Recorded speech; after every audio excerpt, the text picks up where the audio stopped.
Il y a des gens qu'on remarque tout de suite parce qu'ils parlent plus fort que les autres. Et puis, il y a ceux qu'on écoute vraiment parce que leur voix, justement, ne force rien. Daniel Gergès appartient à cette deuxième catégorie. Il ne vient pas avec des punchlines, il ne brandit pas son CV comme un trophée, il ne surjoue ni l'humilité, ni la surperformance. Mais il fait partie de ces rares gens, ceux qui pensent ce qu'ils font et ceux qui font ce qu'ils pensent.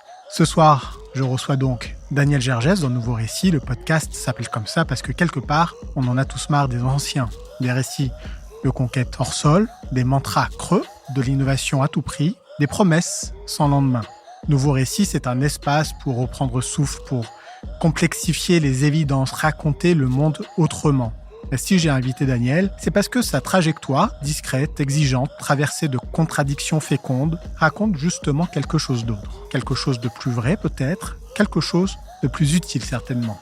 Il a codé avant que ça ne devienne cool. Il a monté des startups avant qu'on les appelle comme ça. Il a connu la fête, les bulles, la chute, le rachat, la fatigue, les renoncements. Et au lieu de lever les bras en l'air d'exaltation ou de lever des fonds à nouveau, il a choisi de revenir à l'essentiel, pas à la nostalgie, non, à la relation, à la communauté, à l'écosystème. Aujourd'hui, Daniel dirige le Pool, la structure qui porte la French Tech Rennes Saint-Malo. Mais ce n'est pas pour son titre qui compte, c'est la manière dont il fait exister les autres autour de lui. Il facilite, il relie, il aiguise, il stabilise et il observe. Avec un clin d'œil à la fois technique, politique et humain. Ce soir, on va parler de ce que les territoires, ces mots qu'on prononce souvent, mais qu'on habite peu, peuvent apprendre à la tech, et de ce que la tech peut aussi avoir à offrir à condition d'être réancré, ralenti, réorienté. On parlera de Rennes, de start-up frugales, de décideurs publics qui tâtonnent, d'usagers qui ne veulent plus qu'on leur vende de l'innovation, mais qu'on les regarde, qu'on les comprenne. On parlera aussi des choses qui ne se voient pas dans les slides, la confiance, la lenteur, l'ajustement. Et de ce qu'il faut aussi parfois désapprendre pour mieux entreprendre. Bref, on parlera de ce qu'on ne dit pas assez dans les forums de l'innovation, mais que tout le monde ressent confusément. Bienvenue dans Nouveau Récit, installez-vous. Ça commence maintenant.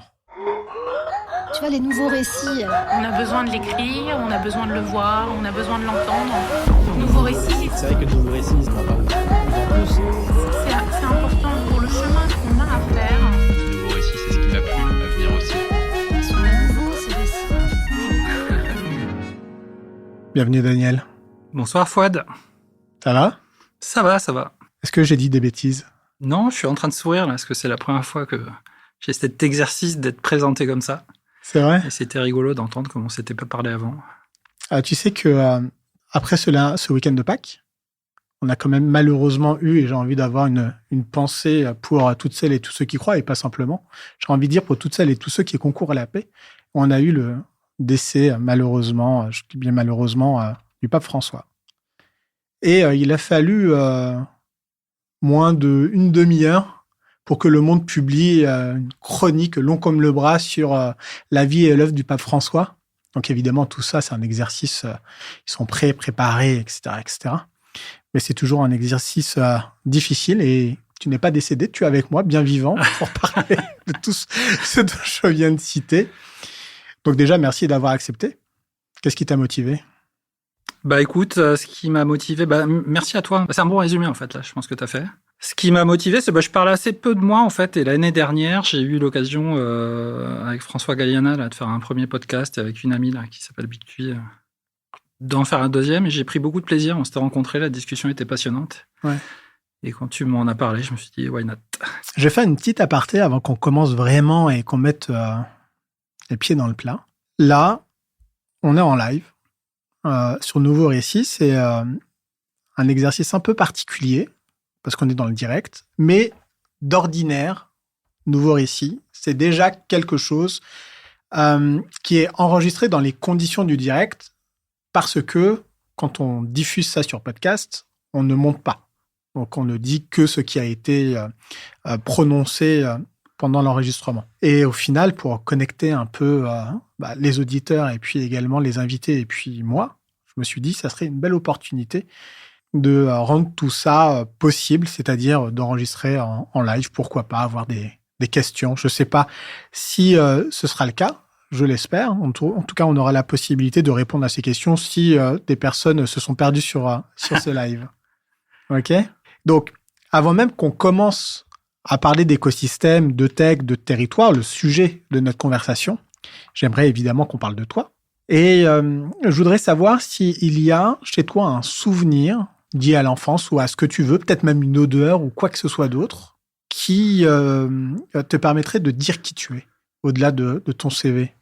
C'est pas évident, parce qu'il y en a plusieurs qui me viennent. Il y a une odeur, effectivement, et un jour, je me rappelle être à Istanbul, mais c'était genre il y a 20 ans, tu vois, traverser le pont au-dessus du Bosphore et ressentir une odeur de marché, de bouffe orientale. Et moi, à cette époque-là, j'étais né en France. Moi, je suis né d'un père libanais et une mère italienne en France. J'ai toujours cru que j'étais né français, mais en fait, je me suis aperçu quand j'avais 40 ans que finalement, j'étais pas français quand j'étais né. Et j'avais gardé très peu de contact avec le Liban parce que c'était la guerre, et l'Italie, très peu de contact aussi. Et quand j'ai traversé ce pont-là, j'étais avec ma femme et j'ai senti une odeur, si tu veux, qui m'a rappelé un moment où quand moi j'avais 8 ans, j'étais au Liban, alors voilà, j'étais en Turquie. Voilà, ça, c'est un souvenir très fort qui est plus présent chez moi aujourd'hui parce qu'il m'a fallu du temps pour reconnecter là, avec cette partie de moi. Puis un autre souvenir, hier, on faisait ce week-end, on débarrassait dans une des chambres à la maison, on jetait des livres et je suis tombé sur un bouquin d'assembleur. C'était le livre de référence de l'assembleur du 6809 qui était processeur des ordinateurs Thomson MO5 et TO9 sur lesquels moi j'ai commencé à programmer. Et il y a une petite histoire. Tu me demandais mon âge tout à l'heure, je comprends maintenant. Ouais, voilà, ça fait 50 si tu calcules.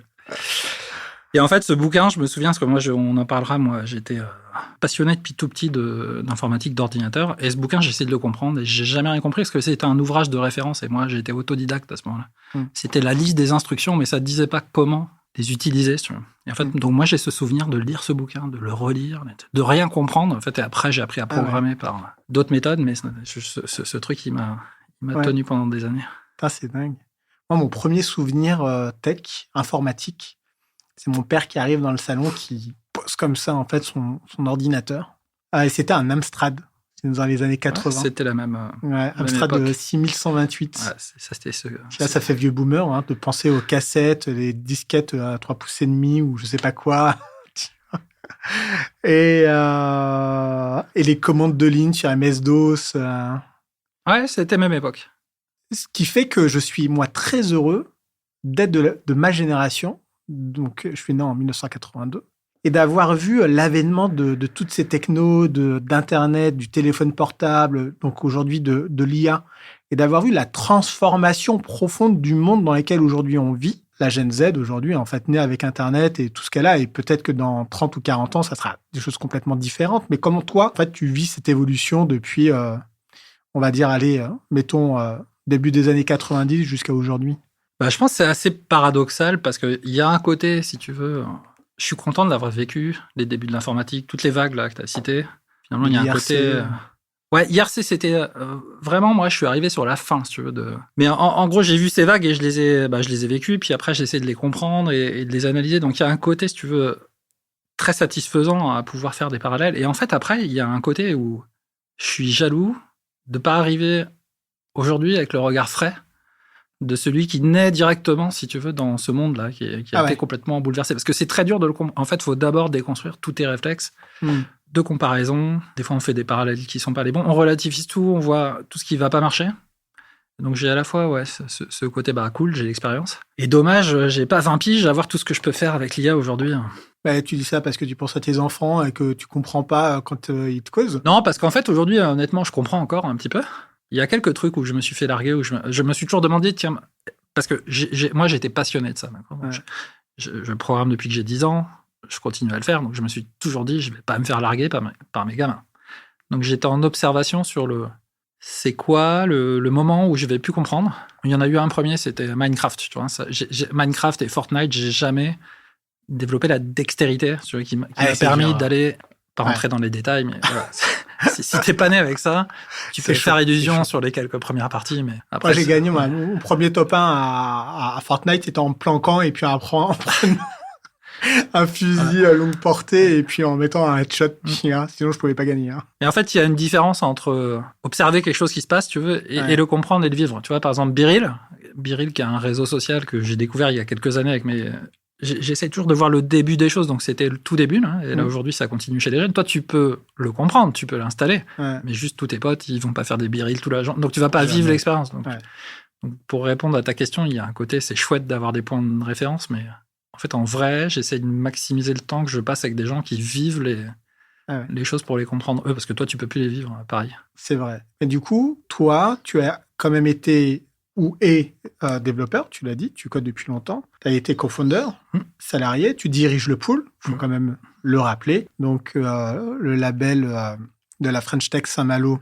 Rennes. Est-ce que tu considères au final que tout cela, c'est un même fil rouge de ta longue carrière et de ce que tu es fondamentalement ? Ou est-ce que tu penses en fait que c'est un peu plus siloté que ça et que tu as appris les choses davantage par expérience que par cohérence ? J'ai essayé de refaire le fil rouge a posteriori en fait. C'est-à-dire que maintenant je m'aperçois, je ne l'ai pas cherché, mais je m'aperçois qu'il y a quand même 2 mots qui sont toujours revenus, qui sont présents dans la définition du pool, qui sont entrepreneuriat et innovation. Innovation, c'était... Moi au début, voilà, quand j'ai 10 ans et je commence à programmer, et ça a été... J'ai entrepris que sur des sujets de tech où on essayait de penser un petit peu en avance, d'avoir une vision sur ce qui allait se passer. L'entrepreneuriat, il a été présent. Et si je regarde dans chacune de mes aventures, il y a eu des facettes de ça. Donc, c'était différentes facettes du même sujet auquel je reviens toujours. C'est des gens qui lancent des choses dans un environnement où il y a une création technologique, quoi. Ouais. Des fois, c'est moi, des fois, c'est d'autres, des fois, c'est une communauté, des fois, c'est des industriels. Des fois, c'est des gens qui partent de rien. C'est intéressant ce que tu dis parce que au final, toi, tu es autant attiré par le fait d'inventer des choses que de graviter autour des gens qui inventent.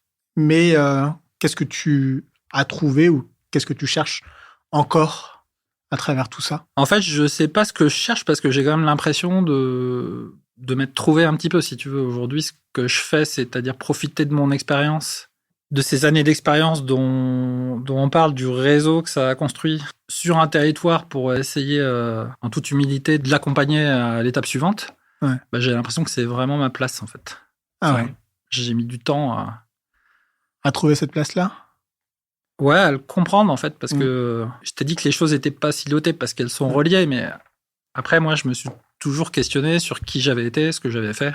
Est-ce que moi, j'ai été un super entrepreneur ? Est-ce que je devais devenir un super manager ? Est-ce que j'étais un entremetteur ? Et en fait, comme j'ai fait à chaque fois des facettes autour du même sujet, je me suis beaucoup... Ça aurait été plus simple pour moi de refaire la même chose, de répéter sur des sujets différents le même modèle. Et en fait, à la fin, c'est parce qu'en fait, tu aurais pu dire, je sais coder, j'ai envie de créer quelque chose en fait qui change le game et de continuer inlassablement à essayer de trouver le bon truc qui fasse de toi le futur, je sais pas, en fait, Zuckerberg ou Musk français qui aura à quel game, tu vois ?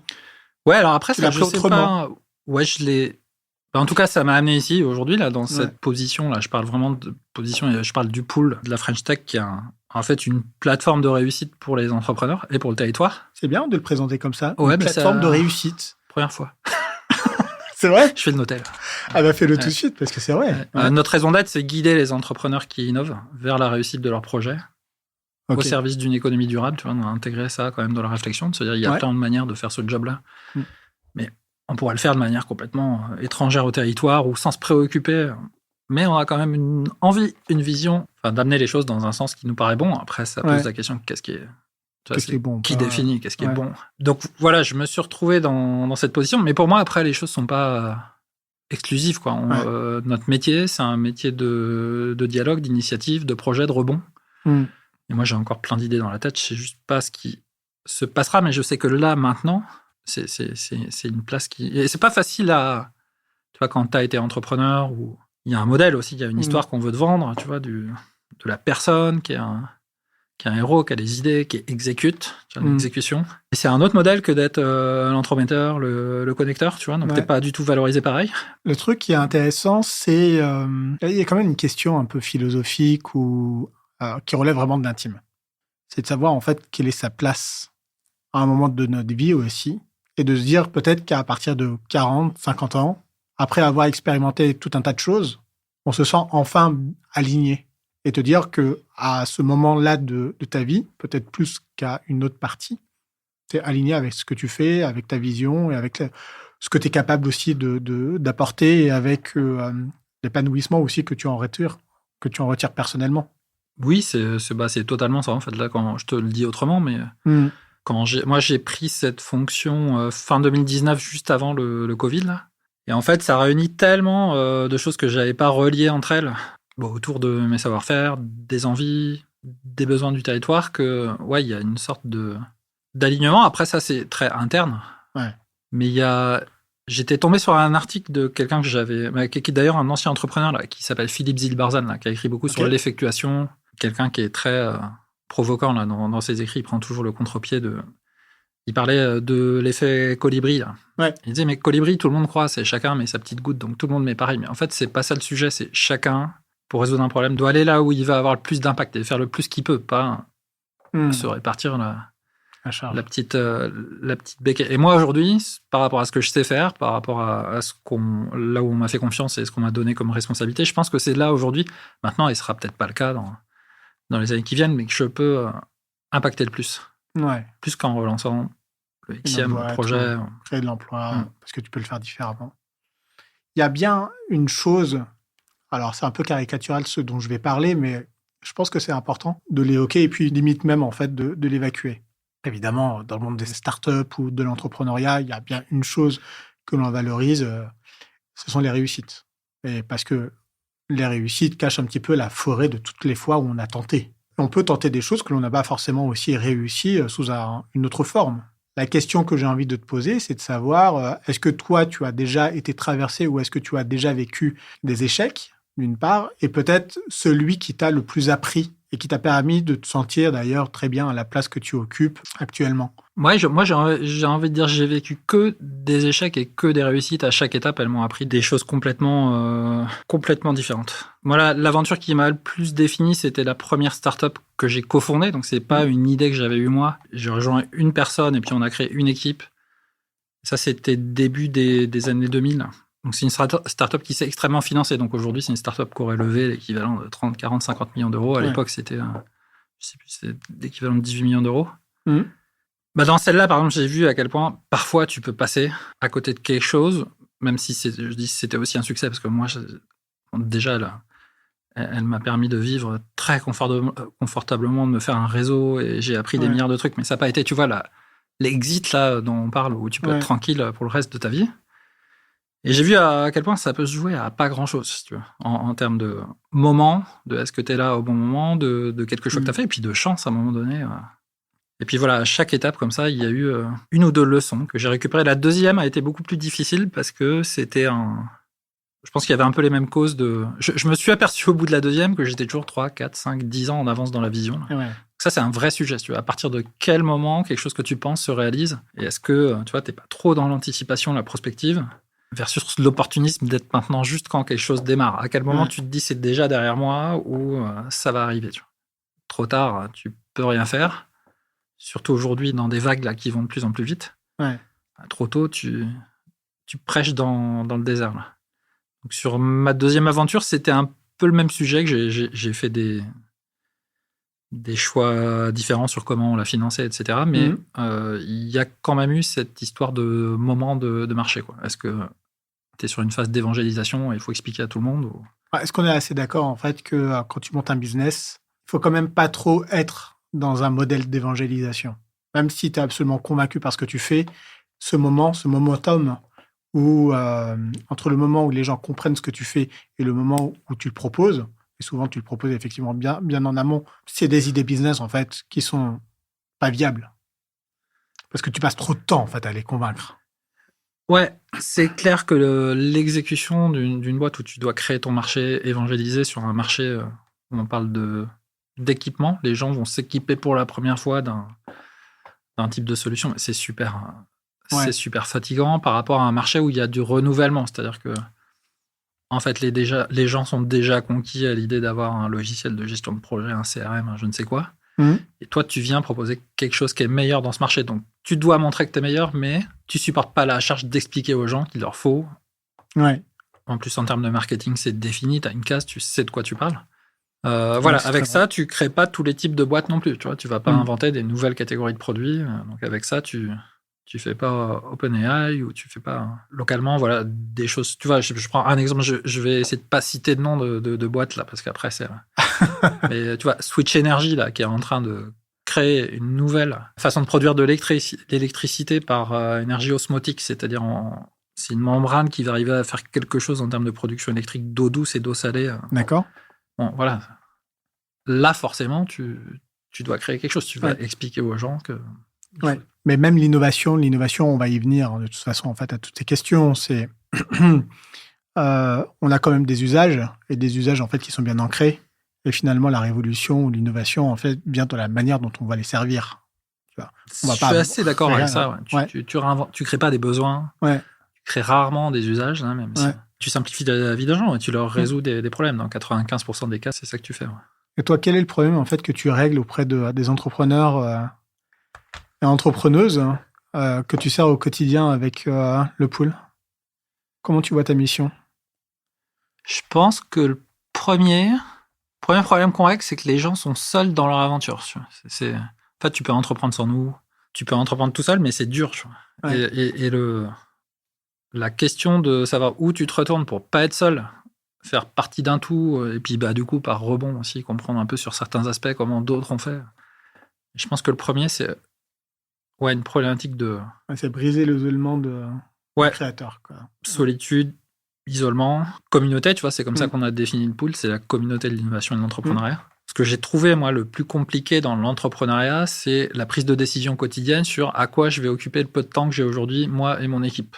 Ouais. Et donc, la recherche du chemin critique sur t'es au point A, un point B que tu es en train de définir, c'est quoi la route la plus courte. Ouais. C'est pour ça qu'on a mis guidé dans la raison d'être. Il y a un moment donné, il y a comment t'aides les gens justement à tracer cette route la plus courte en identifiant de quoi ils ont besoin, en trouvant vite les contacts. Et puis t'en as un troisième quand on interroge, parce qu'on a fait ça il y a 3 ans, c'était passionnant, on a interrogé un panel d'entrepreneurs, le soutien dans les moments où c'est difficile, parce qu'il y a des moments où t'as envie de tout plaquer, quoi. Il y a des moments où t'en chies.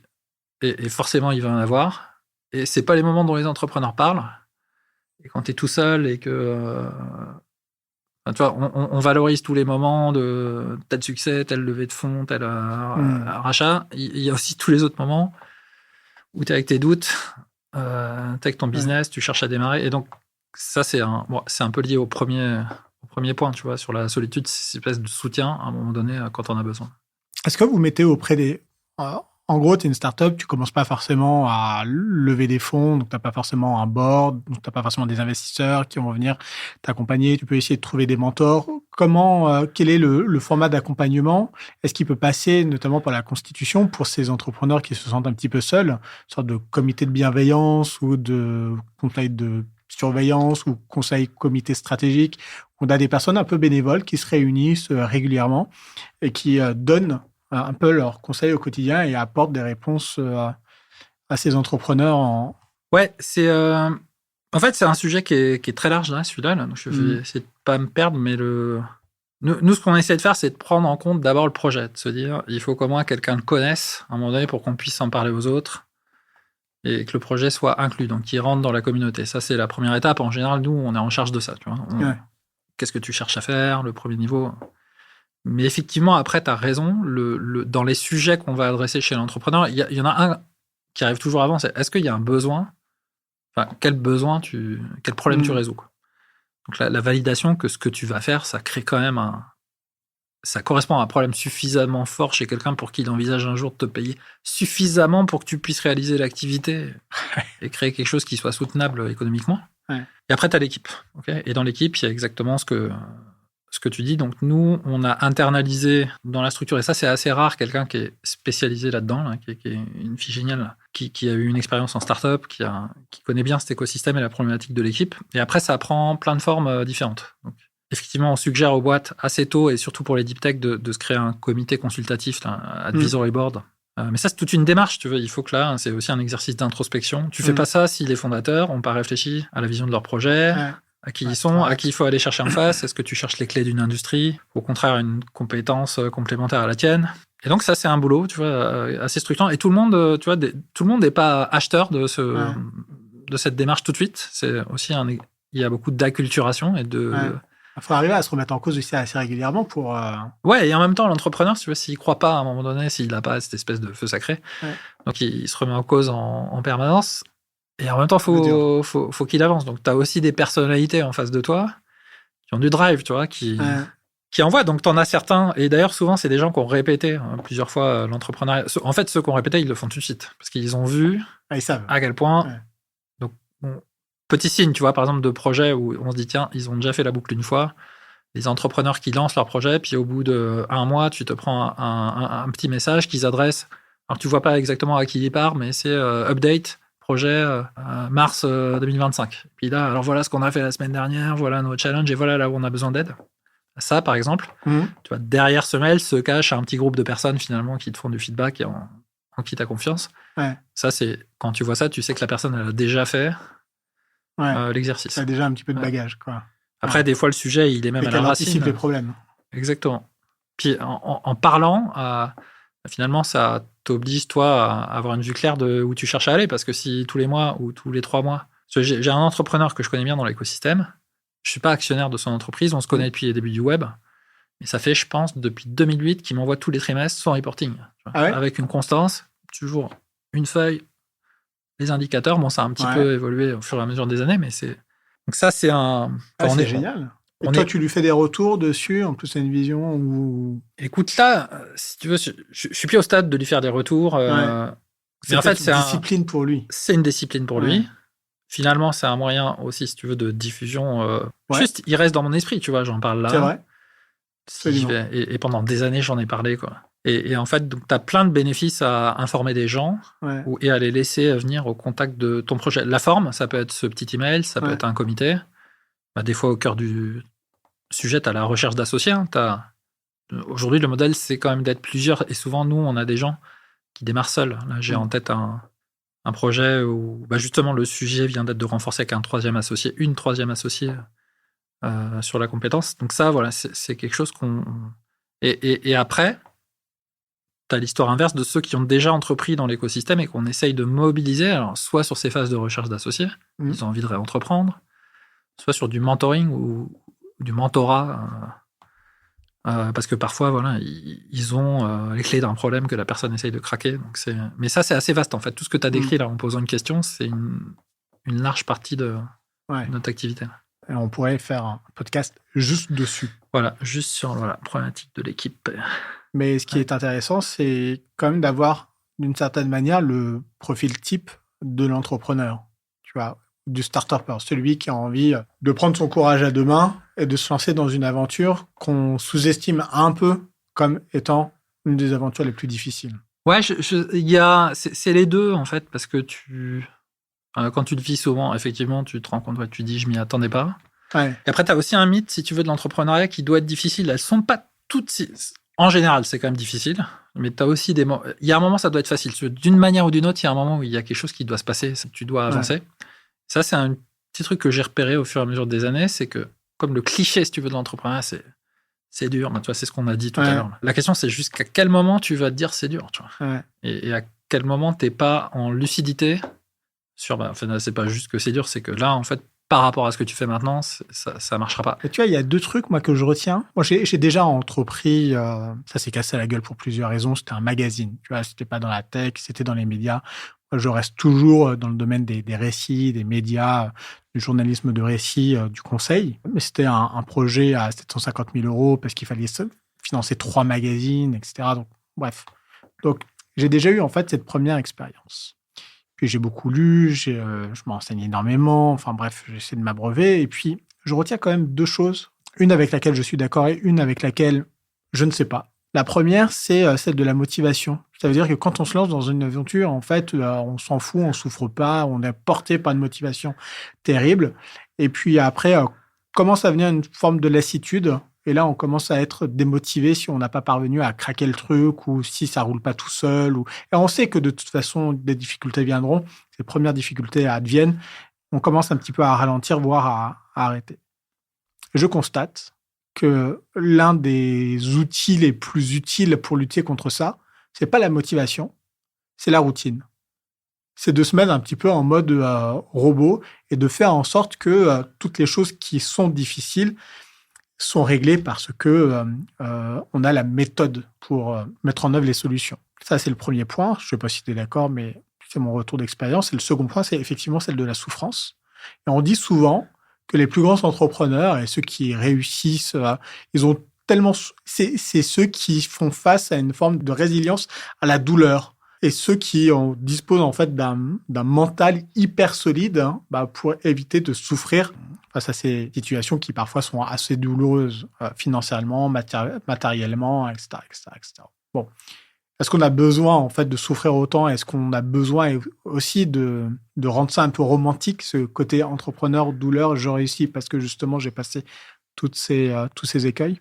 Voilà. Sur les deux sujets là, le premier, je suis 100% d'accord mais je n'ai pas trouvé de bons mots pour le dire. Mais l'entrepreneuriat, c'est vraiment les montagnes russes. Tu vois. Ouais. Mais tu sais que quand tu es sur la bonne voie, sur la vente, d'accord.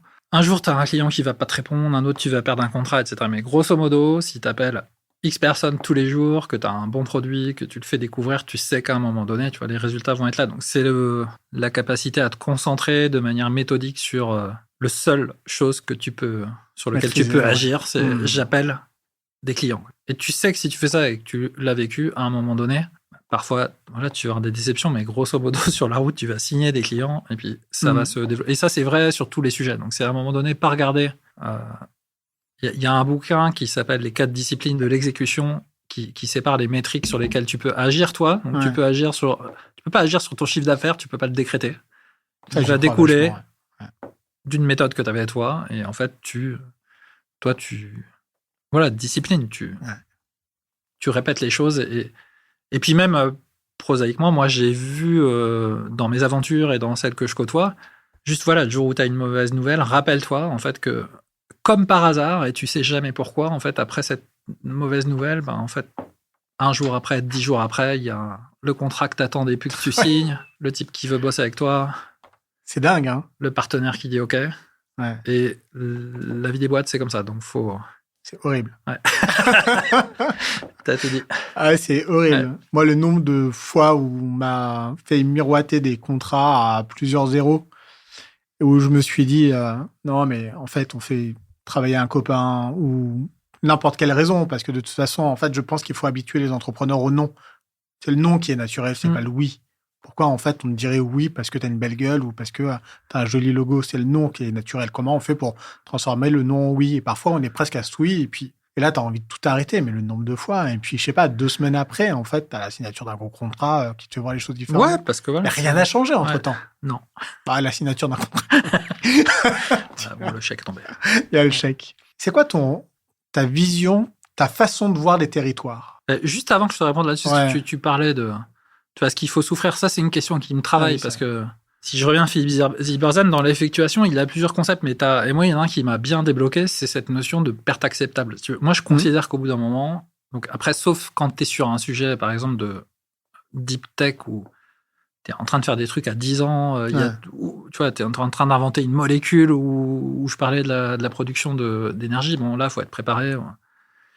Mais sur d'autres sujets, tu vois, de logiciels ou plus serviciels, il y a un moment, il faut que les gens aient besoin de ce que tu fais. Ça peut prendre un peu longtemps, mais à un moment, il faut que tu aies des signes. Tu vois.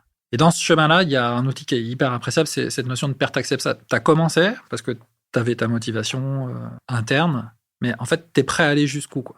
Financièrement, dans le temps, dans les soirées que tu vas pas passer chez toi. Franchement, une fois que tu as fait ça, ça rend l'exercice beaucoup plus acceptable, justement. Et moi, j'en ai un petit peu soupé, si tu veux, du cliché de l'entrepreneur qui est résilient à tout, super-héros. Enfin, je pense qu'on n'est pas tous comme ça. Il y a plein de gens qui sont pas comme ça et qui vont monter des boîtes et elles seront super. Et je le dis parce que je pense qu'après, on voit aussi des gens qui, parce qu'ils ne sont pas, ils répondent pas à cette injonction de « Ok, j'ai des trains qui me passent et dessus, et en fait, il faudrait que je sois le super-héros. » Et voilà, c'est très confus ce que je dis, mais il y a une sorte d'image comme ça, moi, qui ne me va pas dans l'entrepreneuriat. Après, en vrai, c'est comme des gens qui rebondissent, quoi. Non, alors je suis totalement d'accord avec toi avec cette figure ou pas héroïque de l'entrepreneur, et je pense qu'à un moment donné dans cet entretien, on va pouvoir l'évoquer. Mais je reviens donc à cette question en fait sur ton rapport au territoire. Mon rapport au territoire, comprendre c'est quoi un territoire par rapport aux entreprises qu'il y a sur ce ou aux gens, déjà, j'ai mis des années à comprendre. Mhm. Ça a pris des formes diverses, mais il y a eu, je pense, ma première révélation, c'était que la première entreprise là dont j'ai parlé, qui s'appelait WalkUp là, dans les années 2000, elle était née, tu vois, c'était une entreprise du territoire. Donc, c'était un SMH de France Télécom, là, qui est Orange maintenant. Ok. Là, c'est encore un acteur économique, c'est le plus gros employeur. 5000 personnes, 5000 personnels dans ce qui s'appelle aujourd'hui Orange R&D. Mhm. Donc, nous, notre entreprise, c'est un SMH d'Orange. Donc, c'est des salariés qui... L'entrepreneuriat. Exactement. Avec une vraie politique à cette époque-là. Il y en a plusieurs qui naissent. Donc, bon, déjà, cette boîte, elle a une histoire parce que, en fait, il y a le territoire. Donc, sinon, elle n'existe pas, en fait. Ouais. Et tout ça, ça date des années 70. Il y a toute une histoire avec l'arrivée, justement, de France Télécom, le développement de tout l'écosystème autour, l'université qui se développe. Blablabla. Et cette boîte, elle se crée et elle est pile dans les standards de ce que le territoire cherche et la politique de développement économique du territoire. Donc, tu as des ingénieurs, tu as une vision internationale, c'est capitalistique, c'est sur les télécoms qui est le pilier, tu vois, c'est l'équivalent de ce que serait la cybersécurité ou le numérique aujourd'hui. Tu es un peu sur le cœur, tu coches toutes les cases, quoi. Et donc, là, tout le monde t'aide. Tout le monde veut parler à ton projet, tu as les aides, tu as les gens qui te mettent en réseau, tu as tout. 8 ans après, je fais une deuxième, donc entre-temps, il s'est passé Internet, il s'est passé le web. Le Web 2, c'était le début du mobile. C'est à peu près les mêmes personnes, tu vois, on repart avec quelques personnes de la première aventure, on est 4-5. Mais c'est un sujet d'innovation d'usage, il n'y a pas de levée de fonds. Et donc là, on va voir les mêmes personnes en se disant, tiens, c'est génial, les gens nous attendent. Ouais. Et en fait, on dit, mais elle est où la techno, elles sont où les algos, Ouais. en fait, comment tu vas financer tout ça? Et, on comprend pas ce que tu fais. Donc, tu sais, c'est pour la première fois que je me suis dit, mais en fait, par rapport à où tu es, tu vas être reçu différemment. Et le territoire, il a à un moment donné un filtre sur les projets qu'il va encourager, attirer, aider à développer. Donc je me suis dit, ouais, en fait... Et là, je l'ai vu, tu vois, j'ai un projet A, ça passe. Projet B, ben, démerde-toi. Okay, en fait, ça c'est une parenthèse, en vrai, tu vas quand même expliquer qu'il y a des algos, que derrière ton innovation d'usage, il faut faire de la classification de je sais pas quoi. Machin. Ouais. Et donc tu rentres dans le truc parce que tu connais. Donc ça, c'est on pourrait faire... à un moment donné aussi, tu vois, ta connaissance des mécanismes du territoire. Ouais. Mais ça, c'était vraiment la première fois que je me suis dit, en fait, ouais, le territoire, il a un impact sur qu'est-ce qui va être facile de faire ou qu'est-ce qui va naître facilement. Et je l'ai vu de première main. Donc ça, c'est la première. Ouais, très intéressant. Et après, la deuxième version de ça, c'est que comme j'avais eu la chance avec mes collègues de la première boîte, on était assez médiatisés parce que grosse levée de fonds. L'Internet mobile sur lequel on était, c'était l'équivalent de ce qu'ont été les réseaux sociaux en 2005 ou il y a maintenant. Tu vois, c'était le sujet, tout le monde parlait de ça. Moi, je me souviens, quand on a fait notre levée de fonds, il y a une boîte à l'époque qui était un concurrent qui lève 400 millions de dollars. Tu vois, donc, mais en 2000, tu vois, donc c'est l'équivalent, ça serait beaucoup plus aujourd'hui. Ouais. C'est plutôt dans des levées de fonds comme Mistral, quoi. Ouais, mais tu vois, en 2000, avec de l'euro de 2000. De 2000, ouais. Et donc là, si tu veux, on se fait un réseau qui est quand même extraordinaire. On est dans 6 pays, tout le monde nous parle. Et donc, moi, j'ai commencé à discuter avec plein de gens. Quand je fais la deuxième, là, tu vois, quand je te dis que personne nous attend, on est plusieurs qui avons la même problématique. C'est-à-dire qu'on est sur des sujets de web, innovation d'usage. Donc, première chose qu'on fait, c'est on se réunit. Et en fait, la deuxième clé de lecture, tu vois, c'est quoi un territoire? C'est des gens qui se réunissent par rapport à une problématique, qui ont des envies. Là, en l'occurrence, 2005, 2006, 2007, l'envie, c'était de créer des boîtes autour du web. C'était un truc fascinant qui était en train d'arriver. Et ça, ces groupes de personnes, ils sont pas infinis. Tu les vois naître, ils se développent, ils se connaissent, ils deviennent autre chose. Et donc, puisque j'ai pu rentrer dedans, parce que moi-même, j'étais assez disponible pour ces moments-là, qui sont assez souvent conviviaux. C'est l'autre... souvent des apéros, et puis beaucoup de discussions et de partage. Et ça, finalement, tu regardes 10 ans après, 15 ans après. Alors, bien sûr, il y a des nouvelles personnes et tout ça, ça bouge, et puis des concepts changent, mais tu as quand même les gens, ils sont là, en fait. Ils sont sur le territoire, ils sont là, ils se connaissent, ils ont des histoires. Et ça fabrique aussi c'est quoi ton territoire. Et si tu la comprends pas, à un moment donné, alors faut pas être aspiré dans l'histoire, parce que sinon, si tu la comprends pas, tu as du mal à savoir ce qui est... Ouais, quels sont les enjeux, les aboutissants.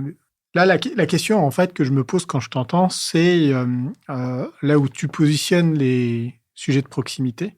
Est-ce que les territoires est un territoire aussi géographique parce que ça partage des enjeux communs? Est-ce qu'on peut aussi considérer que ces territoires-là peuvent avoir une dimension hybride, notamment par question des clusters, de thématiques industrielles ou technologiques qui ne sont donc pas forcément sur un territoire dans le sens premier du terme. Et ensuite, j'aime bien poser plein de questions en même temps. Ouais. C'est celui en fait du catalyseur. Est-ce que c'est le porteur de projet? Est-ce que c'est un acteur politique qui définit des politiques publiques? Est-ce que c'est plutôt un industriel aussi, comme tu l'as évoqué avec Orange, qui peut porter aussi des initiatives et en être donc le catalyseur?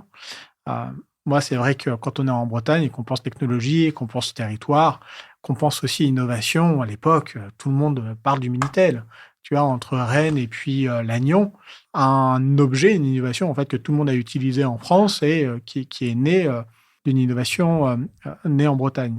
Donc la question en fait de l'hybridité, la question de la géographie et celle du catalyseur. Ouais, c'est des questions pas simples, ça. Rapproche-toi de ton micro et dis-moi tout. Alors, en fait, nous, on est souvent confrontés au fait qu'il y a plein d'échelles de territoire. Ton territoire, ça veut rien dire. Tu vois. Ouais. Moi, je réponds, le pool répond. Je vis avec beaucoup d'échelles de territoire et c'est jamais les mêmes et elles se recouvrent pas. Avec des intérêts différents. Et avant même de parler, tu vois, de sujets qui dépassent le territoire, qui peuvent être la cybersécurité ou la défense numérique, tout ce que tu veux. Juste si tu restes sur l'innovation sur les territoires, qu'est-ce qu'on partage à Rennes? Qu'est-ce que je partage avec mes collègues de Brest? C'est quoi la French Tech, tu vois, qui a un autre réseau, là pour le coup, moins dense, mais qui maille la France.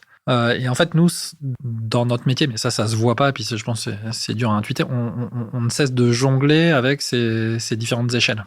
Et en fait, plus tu es près de ta base, nous, notre base ici, tu vois, on dit Rennes-Saint-Malo, parce que c'est les deux points chauds de ce qui se passe en Ille-et-Vilaine, mais à chaque fois que je parle de ça, je dis, Rennes, Saint-Malo, enfin bon, la Bretagne, parce qu'en fait, finalement, 80% de ce que je vais dire, et tu parlais des télécoms, et donc tu as la même histoire à Lannion, sur la cyber, tu as la même histoire à Brest, donc on partage quand même des choses.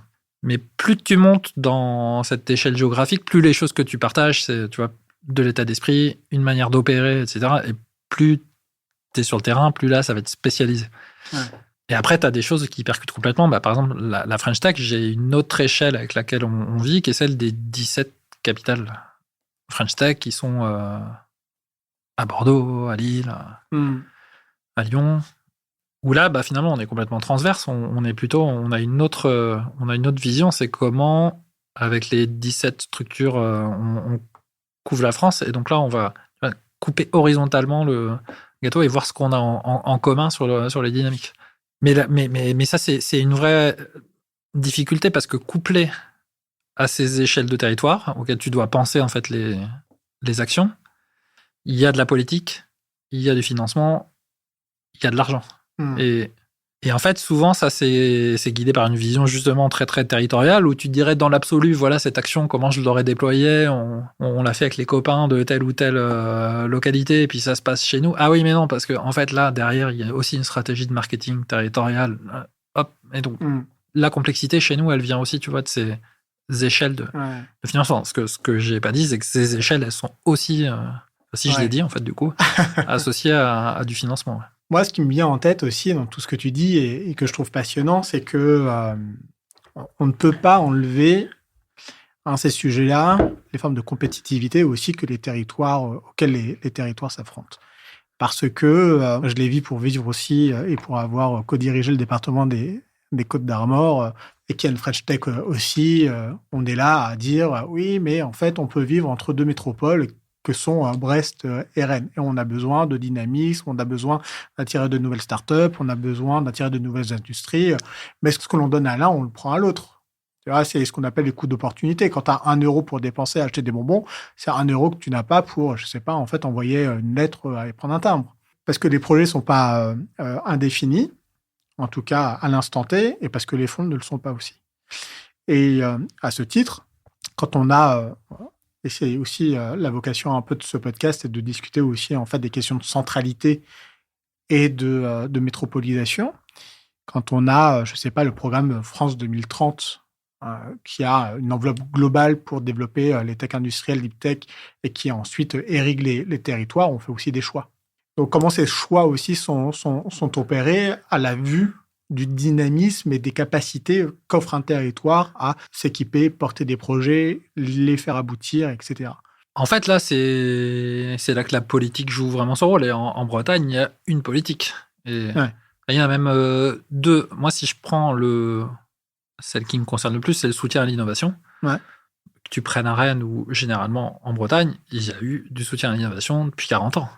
Et en fait, ça a fabriqué le tissu économique. Si tu regardes le tissu économique, t'es pas du tout avec le même tissu économique de ce que tu vas retrouver, je sais pas, par exemple à Grenoble, Ouais. où tu as ST Microelectronics et Soitec, donc tu as deux géants et en fait autour des satellites. Bah, la Bretagne, en fait, il y a aussi des très belles réussites industrielles et il y a aussi des groupes qui sont là. Je parlais d'Orange tout à l'heure ou des institutions étatiques. Tu vois, à Rennes, il y a aussi une forte présence de l'armée, de la DGR. Mais tu as surtout un réseau de PME fortement technologiques, des entreprises qui sont entre 50 et 500 personnes et qui fabriquent aussi la résilience du service. Et ça, c'est le résultat. Si je prends juste le pool, tu vois, le pool, c'est une structure qui hérite de 40 ans d'histoire, qui a été créée en 1984, à laquelle s'est adjointe la structure qui portait la French Tech. Ouais. Et donc là, on revient sur l'échelle Rennes et Rennes-Saint-Malo, mais c'est 40 ans de soutien inconditionnel à l'innovation. Et ben, ça a donné quelque chose. Et c'est vrai en Bretagne. Et tu as une deuxième clé qui répond un peu à ta question sur Saint-Brieuc, qui est l'équité territoriale. Alors nous, en fait, tu pourrais avoir une vision de te dire, j'encourage 2 moteurs, un à l'est, un à l'ouest. Tu vois. Rennes, souvent, on regarde, suivant les catégories d'innovation, ça va vite être la moitié des projets bretons. À Brest, tu as souvent la moitié de l'autre moitié, et le dernier quart, il est un petit peu partout en Bretagne. Bah, tu aurais pu vouloir encourager ça, ou alors au contraire dire, je veux en fait qu'il y ait des choses qui éclosent partout. C'est plutôt ça, en fait, aujourd'hui, la politique, qui vient finalement... On évite les zones blanches, quoi. C'est un peu l'idée. Après, c'est pas facile sur tous les domaines, et tu as quand même une concentration sur les pôles économiques forts, mais en tout cas, ta politique, elle consiste à pas au moins accentuer le problème, tout en assumant. Nous, c'est ce qui peut être un peu compliqué pour nous, c'est on doit jouer, en fait, on est les membres d'une fédération d'acteurs en Bretagne dont on attend qu'elle coopère avec les autres tout en étant le moteur aussi qui entraîne, puisque de facto, on a un volant de projet qui est plus fort. Donc, c'est comment tu coopères sans aspirer, en fait. Ouais. Et c'est un sujet pas facile. Et comment vous positionnez, vous, le pool, parmi tous les autres acteurs? Je pense notamment, il y a d'autres incubateurs, il y a les SAT, il y a effectivement des directions de l'innovation au sein des collectivités, il y a l'État, il y a les pépinières de grandes entreprises tech, etc. Comment, dans les universités aussi, en fait, naît beaucoup d'innovation.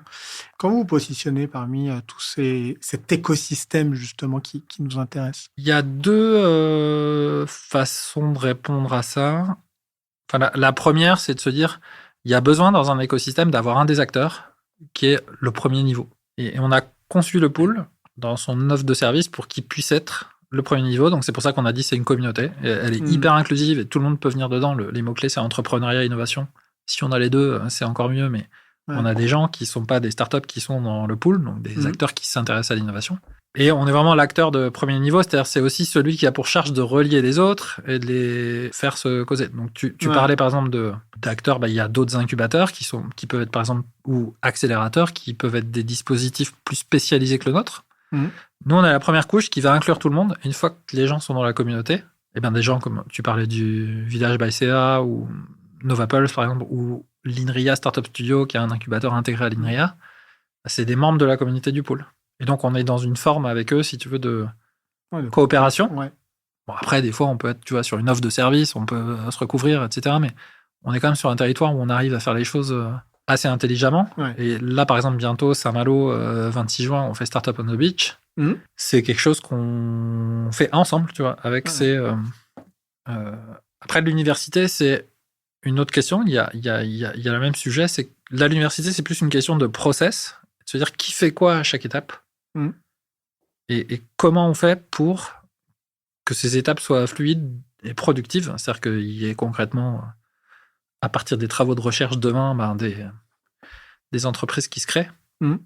Et donc là, il y a un projet qui s'appelle le Pôle universitaire innovation. Il y en a un à l'université de Rennes, mais qui couvre, on va dire, de Saint-Malo jusqu'à Saint-Brieuc. Ça, c'est le périmètre de l'université de Rennes, qui est un objet dans lequel on travaille avec la SAT, avec les établissements eux-mêmes, avec ce qu'on appelle les organismes nationaux de recherche, donc l'INRIA, le CNRS, à faire une offre unique pour d'abord donner envie aux chercheurs de se lancer dans l'entrepreneuriat, ce qui est un vrai sujet. Ça, c'est le truc le plus compliqué. Ça, on pourra en parler.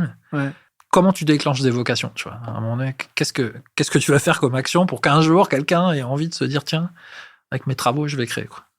Quand ça se passe, tu le vois, t'es là. Mais comment tu fais pour l'encourager?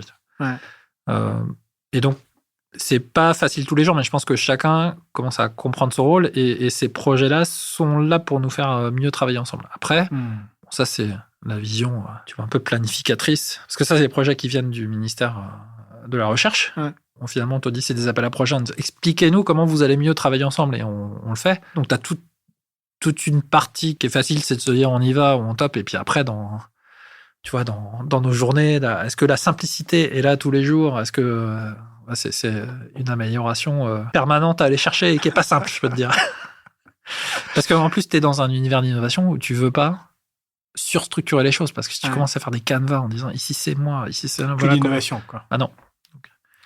Il y a deux trucs que j'ai envie de dire, de soulever. C'est que dans cet écosystème, on en a parlé un petit peu en off, il y a un acteur, le West Web Valley, qui maintenant s'appelle Explore, qui a été redesigné et rebrandé, et qui est porté désormais par Épopée Gestion. D'ailleurs, j'ai reçu à ce micro Renan Lemoyle pour parler aussi un petit peu de tout ça. Et ils font une carto, tous les acteurs tech.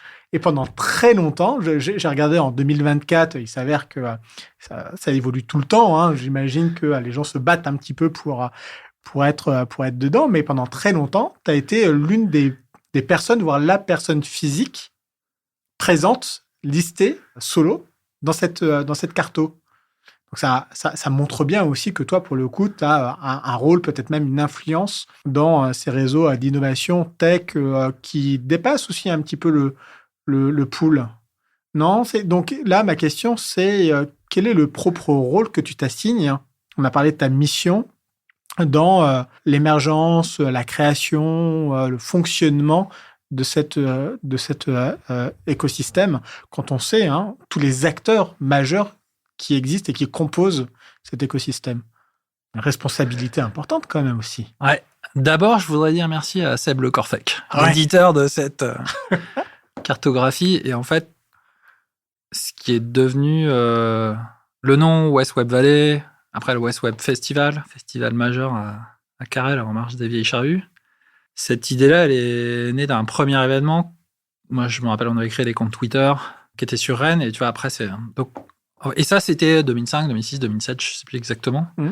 Et moi, je me rappelle d'un truc, c'est que j'allais à toutes ces rencontres d'entrepreneurs du web ou de la tech. J'y allais en courant, si tu veux. Et Sébastien Le Corfec, là, que je salue, je pense qu'il y allait aussi en courant, il courait de plus loin, quoi.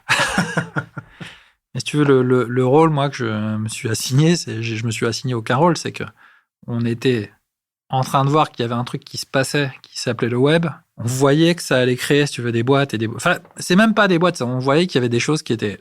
Il allait avoir de la création tout court et que ça allait changer plein de choses. Et on y allait avec plaisir. On se réunissait, on en parlait. Et moi, dans l'écosystème, je suis peut-être un de ceux qui a passé le plus de temps à parler de ça avec enthousiasme aux gens qui l'entouraient. Et j'étais pas seul, parce que sinon Mais je parlais beaucoup. Ce qui explique que certains de mes amis ont été plus performants que moi dans la création de leurs entreprises. Tu as été plus évangélisateur que... Pas acteur, mais que... Non, mais en vrai, moi, j'étais passionné des projets de tout le monde. Donc, j'avais de l'écoute. Et si tu me racontes tes projets demain, je vais t'écouter. Parce que ça me passionne de voir les questions que tu as en tête et puis de faire des ponts en disant « Mais oui, mais j'ai vu ça, etc. » Et là, Et j'ai passé mon temps à faire ça. Donc, à la fin, voilà, je me suis retrouvé sur cette ligne de métro. C'était le reflet d'un certain nombre de soirées et puis d'échanges passés parce que voilà, j'étais dans les incubateurs, j'étais dans les discussions avec les entrepreneurs. Et j'en ai pas fait une gloire. J'étais content parce que c'est une carto qui marche super bien. Donc, moi, ça m'a aidé aussi. Et puis, j'étais content. Pour aider les personnes qui essaient, pas de se faire une place, mais déjà de maîtriser, de connaître, de voir un petit peu les rouages de qui fait quoi aussi dans ce territoire, le Grand Ouest, Déjà, je peu le complexe. salue aussi parce que c'est terriblement, et nous on le fait au pool, on a des cartographies, on édite un mapping, et dès que tu fais c'est pour ça que tout à l'heure j'ai dit, attention, en fait moi mon rôle c'est plutôt de parler des boîtes, donc je devrais parler de plein de boîtes, mais en fait si je commence à sortir 15 noms de boîtes rennaises ou Malouine, je vais me dire tiens, j'ai pas pensé à tel secteur, à tel... Ah oui. Et en fait faire une carto de cette ampleur-là, comme il l'a fait depuis ces années, là, c'est déjà un exploit En lui-même. en lui-même. Je pense qu'il se prend 2-3 mails de gens qui ont envie d'être dedans, ou qui se disent tiens, je suis pas sur la bonne ligne, ou tu devrais rajouter aussi ma filiale. Ou des personnes qu'on voit et qu'on... Mais pourquoi eux, quoi, en fait. Tu vois, pourquoi tu nous as mis à côté de marche notre aussi. concurrent?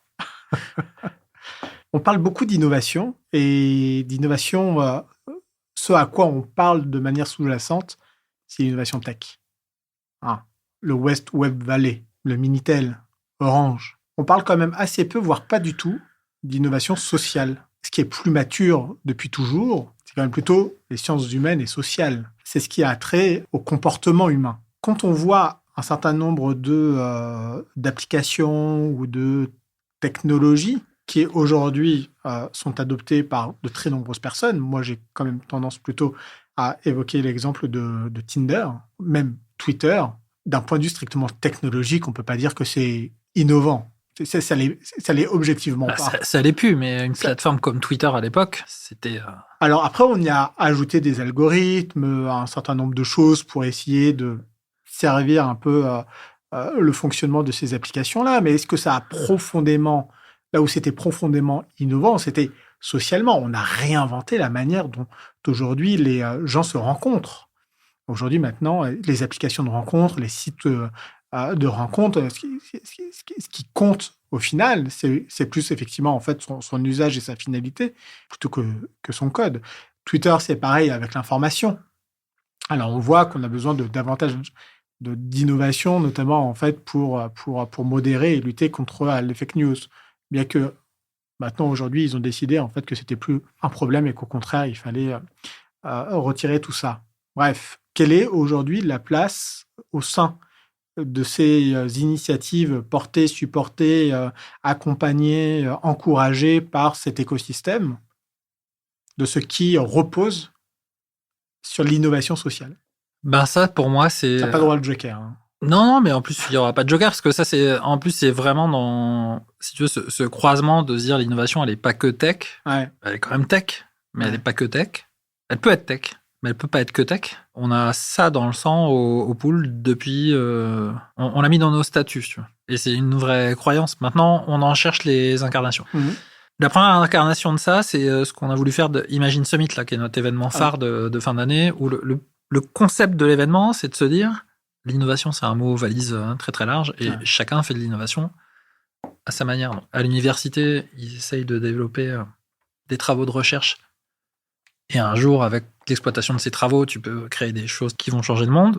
Tu as des gens comme toi, comme moi, on peut avoir une idée, exploiter les plateformes en vogue du moment, et puis lancer un business, et d'ailleurs, ça nous coûte de moins en moins cher, au moins pour réaliser le...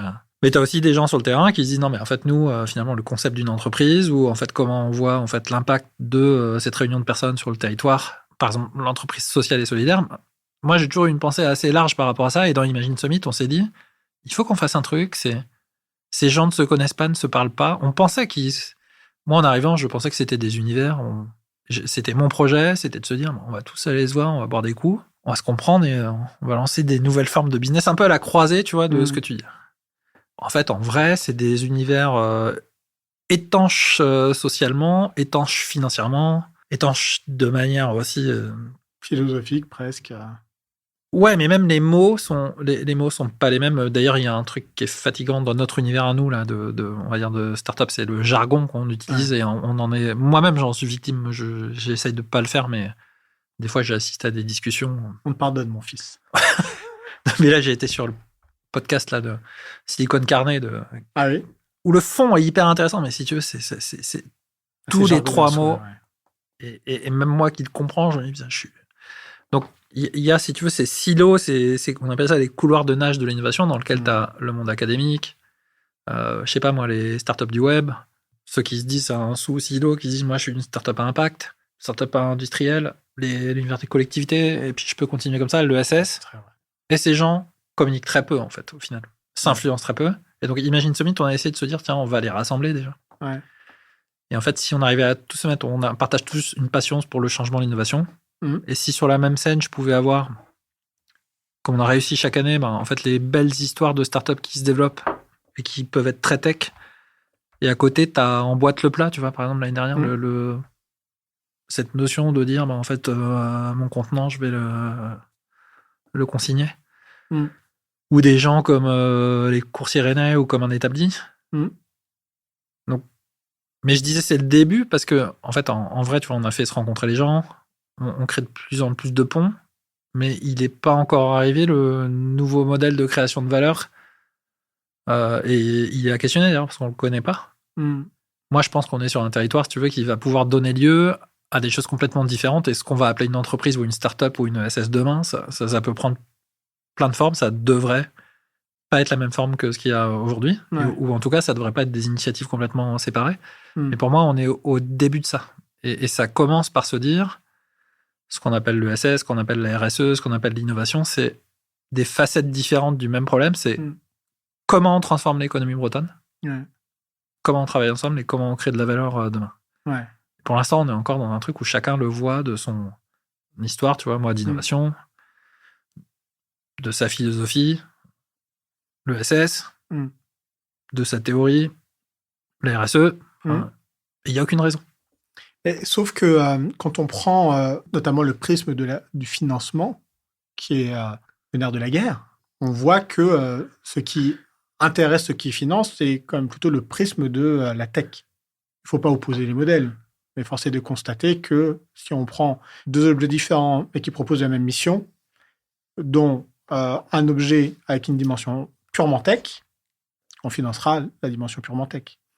Et moi, ce que je trouve un petit peu, j'allais dire désolant, peut-être que c'est pas le mot, mais c'est que si on prend quasi n'importe quelle entreprise tech et qu'on lit ses statuts et que dans ses statuts, on y lit sa mission, on va pas voir dans sa mission, en fait, inventer un algorithme qui permettra de... En fait, la mission servira encore une fois l'usage ou la manière, en fait, dont on facilite un peu la vie des gens, tu vois, ou du client. Peu importe la façon de le faire. Ouais. En général, c'est là-dessus qu'elles partent, tu vois, sur leur... C'est comment je vais aider les gens, ou ses clients, ou cette cible. Et même partir dans l'espace, la finalité, tu vois, ou l'outil, pour le coup, en fait, elle est industrielle et technologique, tu vois. Donc, on peut pas aller coloniser Mars si on n'a pas ce... Mais malgré tout, et je reviens en fait à cette question du financement, si on ne propose pas une version tech, on ne sera pas financé. Et je vais juste un peu plus loin pour que tu permettes d'apporter ta réponse. Pourquoi on veut aussi privilégier la tech? Mais parce qu'on sait que la tech a cette capacité de scalabilité, de vitesse.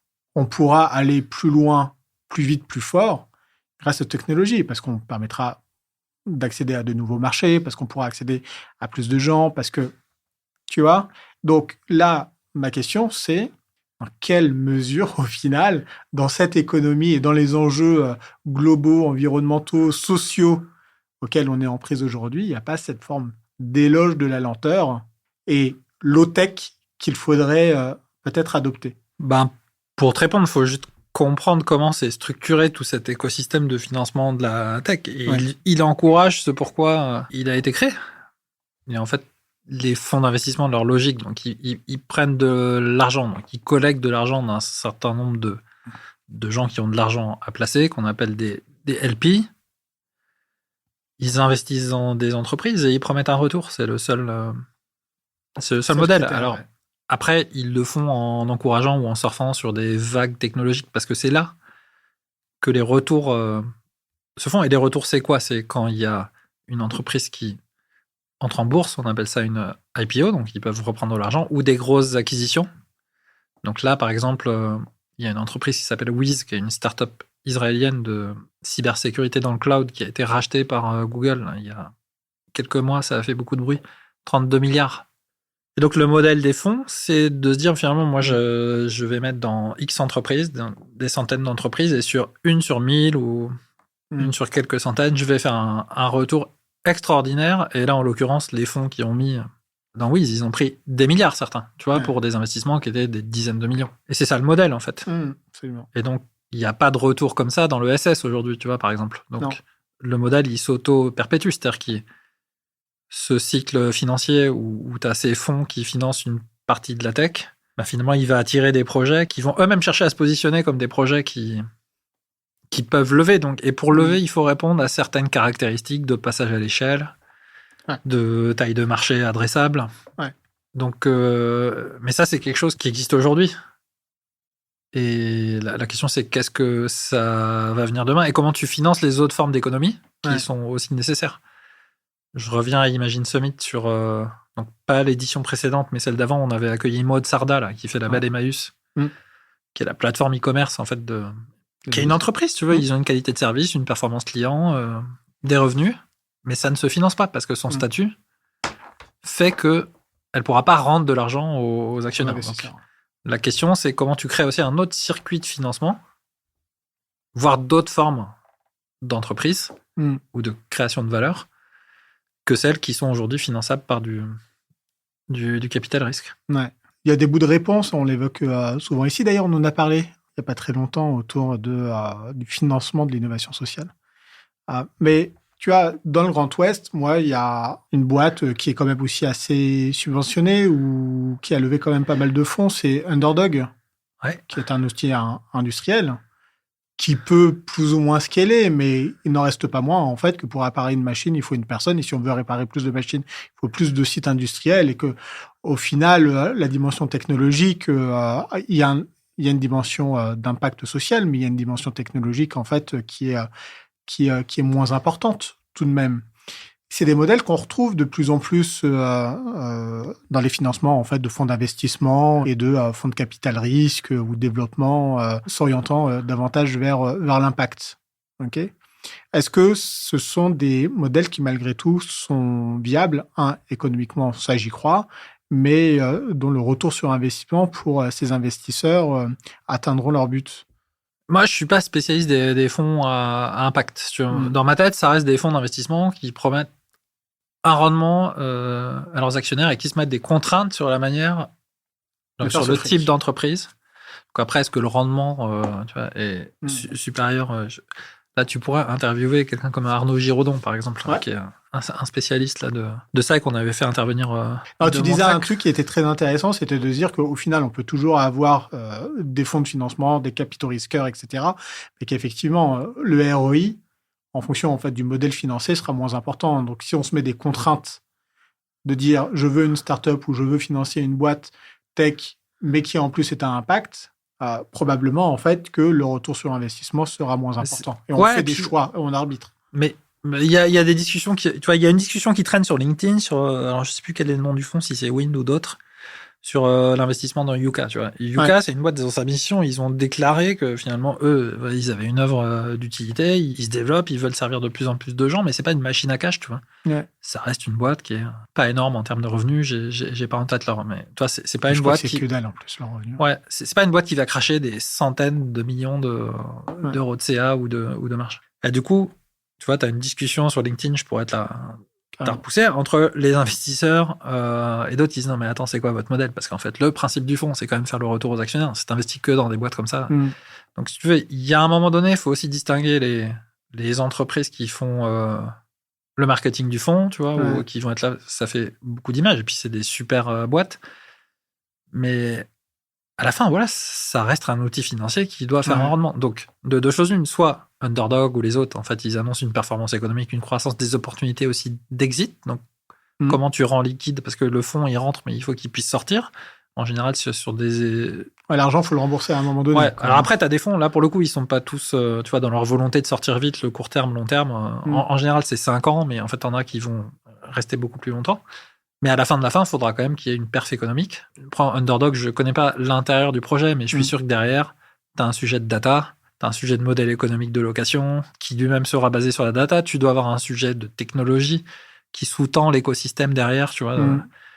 Et c'est souvent, en fait, là quelle est la promesse, en fait, sur ce type de business. Tu as cité Yuka, moi je trouve ça très intéressant d'avoir une entreprise, pour le coup, technologique, par nature elle l'est, servant une ambition sociale, de quand même mieux nourrir les gens et de leur permettre en fait de faire des choix un peu plus conscients sur ce qu'ils bouffent. Donc, ils ont leur modèle économique et on peut l'utiliser de manière gratuite. Pas beaucoup de revenus, mais malgré tout, il faut les charges, il faut les supporter. Tu vois. Donc, il faut payer les gens qui travaillent dessus, il faut payer les développeurs, il faut payer un certain nombre de choses. Donc, effectivement, il y a ce modèle économique à trouver. Et moi, je pense à une application, d'ailleurs, qui a été utilisée par de très nombreuses personnes gratuitement, vraiment pendant longtemps, c'était Mapster. Et du jour au lendemain, pareil, j'ai pas les tenants et les aboutissants, mais du jour au lendemain, ils ont dit, Mapster, en fait, désormais, on va le faire payer. Ce que vous utilisiez et ce que vous adoriez gratuitement pendant longtemps, maintenant, vous allez payer juste quelques euros par mois. Vous mettez bien 20 ou 30 balles dans Netflix, alors pourquoi pas dans Mapster. Ouais. Ça a été un scandale. Donc, et c'est là où aussi on voit les usages et la manière dont on consomme soi-même les produits, les services, comme l'information, peut changer du tout au tout. Tu vois. On peut se dire, ça peut être incroyable parce que ça a beaucoup d'utilisateurs et on va faire payer chacun $5, je sais pas quoi, et on va rouler sur l'or. Et puis au final, il y a une sorte de bronca parce que on a tellement habitué les gens à ce qu'ils consomment justement ce service gratuitement que finalement le modèle économique. Alors, il faudrait que je me renseigne encore une fois sur la viabilité aujourd'hui de ce modèle-là. Mais qu'est-ce que l'on choisit quand on est un consommateur? Qu'est-ce que l'on choisit de payer et de ne pas payer? Qu'est-ce que l'on propose factuellement aux consommateurs qui sert l'intérêt général, qui a une dimension d'intérêt général, mais qui en même temps peut produire des revenus pour payer des serveurs et des employés. Ouais, je sais pas si on choisit grand-chose, en fait. Parce que tu dis, ça illustre deux choses. Ça, dans le monde de la tech, ce qui est gratuit un jour peut... Tu vois, ces choses changent. Quand tu regardes l'écosystème, tu te dis, ouais, alors ça... tu vois, ton Gmail, il est gratuit aujourd'hui. ChatGPT, t'as des trucs gratuits. Mais ces trucs, ils n'ont qu'un temps. En fait, demain, il suffit juste de changer. Et après, la question, c'est, pendant la période où tu étais gratuit, tu as réussi à construire quoi comme avantage concurrentiel et à bloquer les gens dans ton écosystème. Et là, tu vois, Mapster, j'avais vu passer l'histoire. Moi, j'étais pas utilisateur et je sais pas ce que c'est advenu, mais j'ai pas mis dans la case. Je pense que ça a emmerdé plein de gens. Mais je pense qu'après, une partie des gens ont dû passer à autre chose. Et après, je veux vraiment pas raconter de bêtises là-dessus, je ne connais pas l'histoire. Ouais. Mais aujourd'hui, toi, quand Netflix il te montre les prix, juste, t'as pas trop le choix de dire, je garde. Enfin, si, t'as le choix de dire, j'arrête Netflix, mais en fait, comme tes gamins, ils l'ont sur le téléphone, que tu l'as à tous les endroits, que tu l'as installé dans les. En fait, t'as un coût à changer qui est pénible. Et les Américains, là, j'aime pas parler des Américains. Mais parce que, en fait, c'est un peu nos points de référence. Ouais. En fait, ils ont créé tellement de satisfaction, si tu veux, tellement compris, tellement joué avec ton cerveau, tellement compris là où ils pouvaient devenir indispensables et créer des stratégies assez vicieuses d'intégration à tous les niveaux.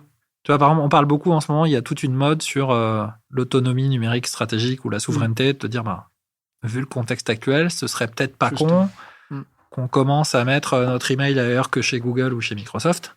Donc, tu vois, tu as des solutions comme ProtonMail, c'est une super solution d'email. Ouais. Tu pourrais dire, je balance mon Gmail sur ProtonMail et j'encourage. Et voire même, je paye un peu, parce qu'après, c'est des solutions payantes. Mais en fait, tu as oublié que ça fait 5 ans qu'à chaque fois que tu t'enregistres sur un service web, tu le fais sur Gmail.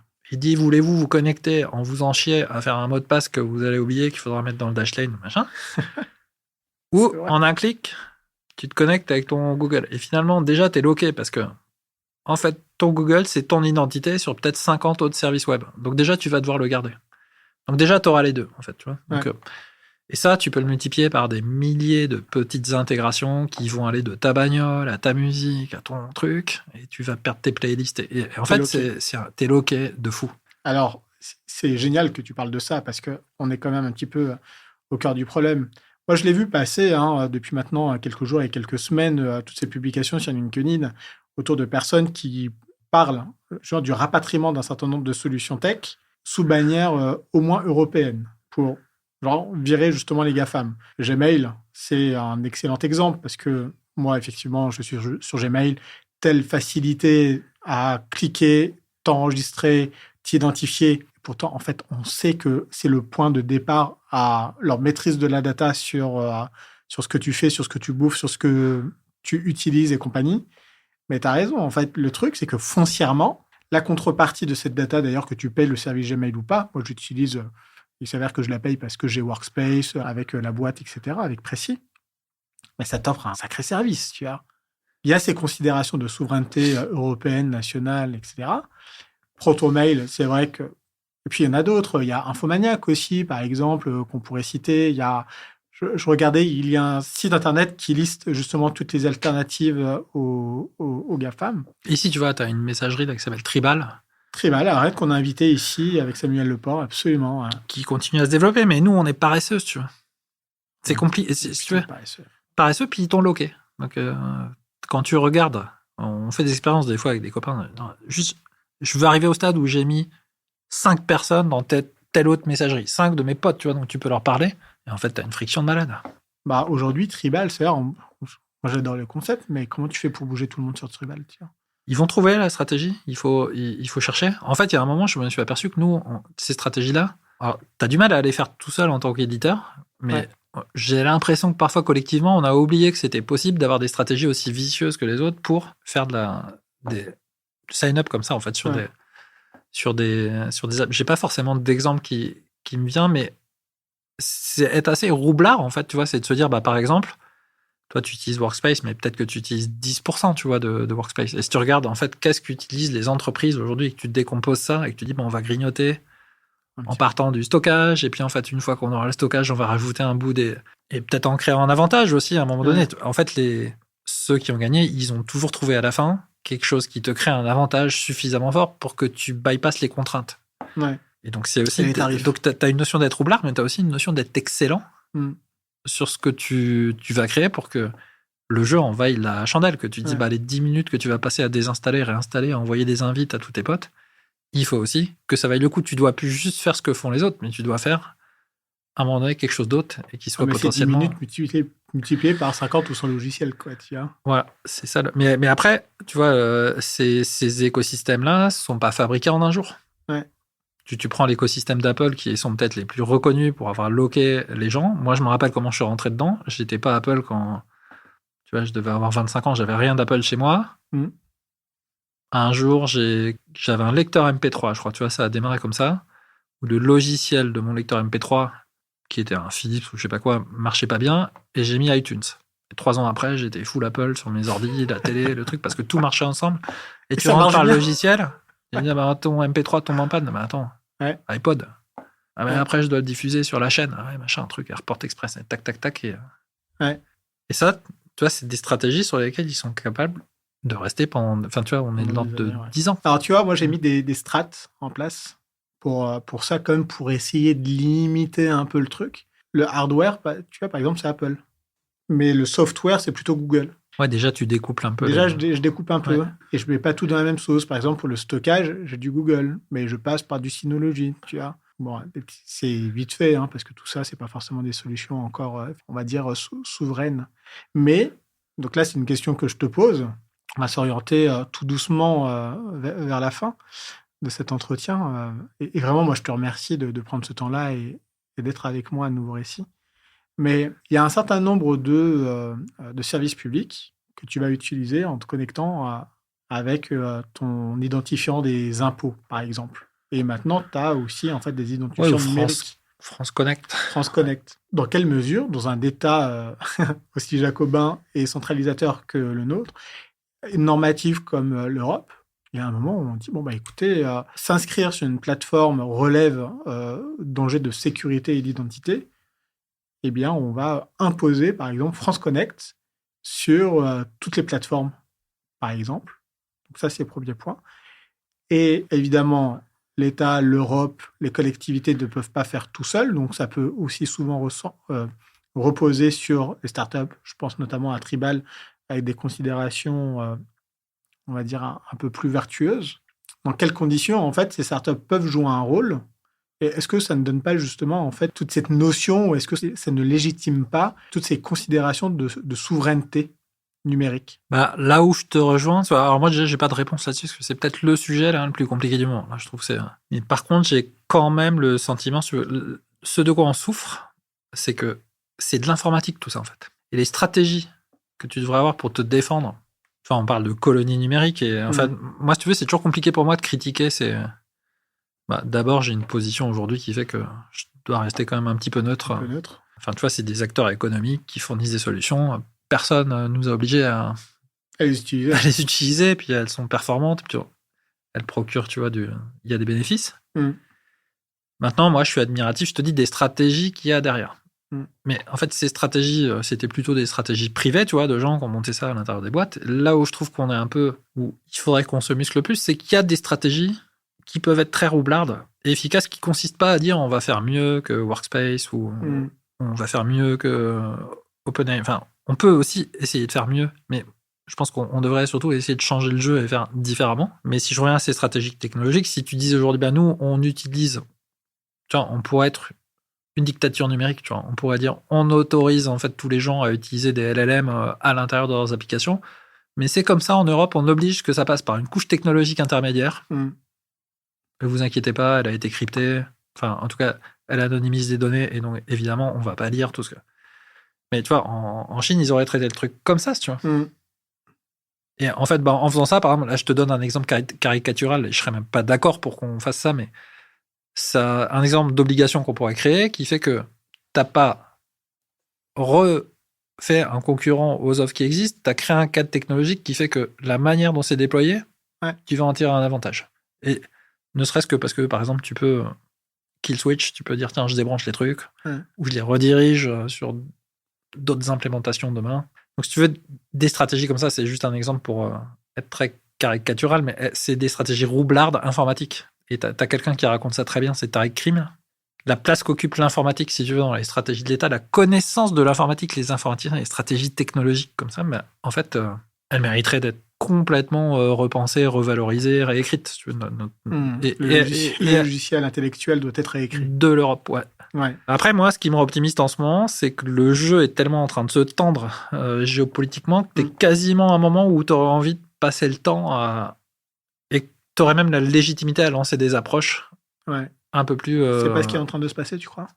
Moi, je suis pas assez là-dedans. Tu vois, en fait, dans ma grande frustration, c'est que tu peux pas suivre tous les sujets, mais quand tu discutes avec des gens comme les gens se bougent quand même. Tu vois, des gens comme Quentin Adam, tu vois, de Clever Cloud, qui a un hébergeur français, lui, qui est très actif aussi sur ces sujets de normes, ou même, tu vois, je vois les gens se bouger. Moi, je suis pas à l'intérieur de ces sujets aujourd'hui de normalisation ou de vraies stratégies au niveau de l'État. Au niveau de la French Tech, tu vois, de mon point de vue à moi, on le prend aujourd'hui plutôt sur l'achat des solutions startup. Mais là, on est sur un autre niveau. Tu vois, on est sur le cadre réglementaire européen qui existe au sens réglementaire, mais réglementaire associé à allez, pardonne-moi, j'ai dit un gros, une putain de stratégie technologique, tu vois, qui nous rend gagnants demain, quoi. Oui, c'est vrai, en fait, que la seule chose que l'on peut faire aujourd'hui, quand on est au niveau de la création d'entreprises, de start-up, c'est pas tant, en fait, de prendre les leads sur ces sujets, plutôt, en fait, que de les suivre comme de la veille réglementaire pour voir ce qui peut changer, mais force est de constater qu'il y a quand même des signaux faibles et qu'il faut aujourd'hui y être particulièrement attentif. Ouais, puis en gros, faut tous qu'on se déniaise. Mais non, mais tu vois, c'est un jeu qui est mondial. Par exemple, la capacité à faire assez tôt dans ton aventure du lobbying sur les normes que tu vas avoir respectées demain, c'est quelque chose de clé que font assez peu de boîtes. Là, dans la cyber, tu vois, ça se développe. Tout le monde commence à comprendre en essayant d'impacter comment NIS2 va être traduit, tu vois. En fait, tous les cadres qui existent aujourd'hui, il y a eu un lobbying de dingue de la part des acteurs qui sont gagnants aujourd'hui. Et la French Tech est du côté de ceux qui veulent convaincre les régulateurs, et le législateur et l'État, ou est-ce que vous êtes à double sens, ou est-ce qu'au contraire, vous êtes aussi là pour essayer de diffuser les ambitions, les stratégies qui sont mises en place par l'État? Parce que la French Tech, c'est la mission French Tech, la mission French Tech, c'est Bercy, et Bercy, c'est le gouvernement, et le gouvernement, c'est notre bel État. Ouais, la position de la French Tech là-dessus, elle est toujours, si tu veux, de continuer à encourager l'innovation. Okay, c'est ça le truc. Et parfois, ça peut t'amener à être un peu le cul entre deux chaises, parce que on est quand même dans un monde où, si tu veux, le marché du numérique nord-américain, enfin anglo-saxon, juste, c'est pas du tout les mêmes ordres de grandeur en fait que notre marché à nous. Donc ces acteurs existent et tu peux pas du jour au lendemain dire attends, on va se faire la guerre, machin. Et puis tu vois, personne n'a décidé ça. Donc là, moi, je crois qu'on est dans une phase aujourd'hui de mutation. Là, tu vois, les grandes lois du jeu géopolitique actuel, elles étaient sous-jacentes ces dernières années, mais là, il y a un truc qui est en train de se cristalliser. Alors, qu'est-ce que ça va devenir là dans Les prochaines Bon, années. c'est pas évident de dire. Mais ce qui est sûr, c'est que ça restera pas. Alors, c'est marrant ce que tu dis là, parce que je voulais justement t'interroger sur qu'est-ce qui est pour toi, et de manière un peu rapide, qu'est-ce qui résume un petit peu la tech de ces 10 dernières années et vers quoi on va aujourd'hui s'orienter pour les 10 prochaines années? Oh, alors là, c'est chaud. Hein. chaud.